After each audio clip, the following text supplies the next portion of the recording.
ख़बर मां ॾींदासीं जाम नवाज़ अली पुलिस कार्रवाई दौरान ॿिनि मंशियात फ़रोशनि जी गिरफ़्तारी करण जी दावा कई आहे। पुलिस मौजब मंशियात विकिरो कंदड़नि ख़िलाफ़ कार्रवाई दौरान जवाबदार अली शेर महर ऐं पुनल चंद खे गिरफ़्तार कयो वियो आहे। पुलिस ॿुधायो आहे त गिरफ़्तार कयल जवाबदारनि पुनल चंद खे गिरफ़्तार कयो वियो आहे। पुलिस ॿुधायो आहे त गिरफ़्तार कयल जवाबदारनि ख़िलाफ़ मंशियात एक्ट तहत केस दाख़िल करे वधीक जांच कई पई वञे। नाज़रीन, ख़बर अव्हांखे ॾियूं पिया जाम नवाज़ अली पुलिस कार्रवाई दौरान ॿिनि मंशियात फ़रोशनि जी गिरफ़्तार करण जी दावा कई आहे।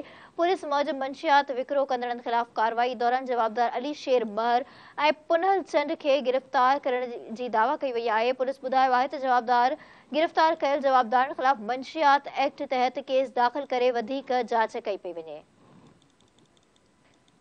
नाज़रीन, ख़बर अव्हांखे ॾेई रहिया आहियूं जाम नवाज़ अली पुलिस कार्रवाई दौरान ॿिनि मंशियात फ़रोशनि जी गिरफ़्तारी करण जी दावा कई वई आहे। पुलिस मौजब मंशियात विकिरो कंदड़नि ख़िलाफ़ कार्रवाई दौरान जवाबदार अली शेर महर ऐं पुनल चंद खे गिरफ़्तार कयो वियो आहे। पुलिस ॿुधायो आहे त गिरफ़्तार कयल जवाबदारनि ख़िलाफ़ मंशियात एक्ट तहत केस दाख़िल करे वधीक जांच कई पई वञे। इन जा वधीक तफ़सील वठंदासीं। टेलीफोन लाइन ते मौजूद आहे धरती न्यूज़ रिपोर्टर सलीम रस्काणी जी। सलीम, छा तफ़सील आहे तव्हां वटि?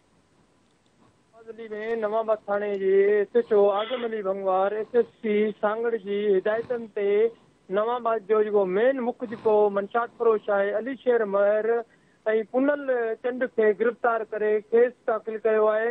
उन हवाले सां जाम नवाज़ अली नवाबाद शहर में मंशात फरोश जो मेन डीलर अली शेर महर गिरफ़्तार थियण खां पोइ शहर में ख़ुशी जी लहर। जी सलीम, अव्हां जी वॾी महिरबानी तफ़सील खां आगाह करण लाइ।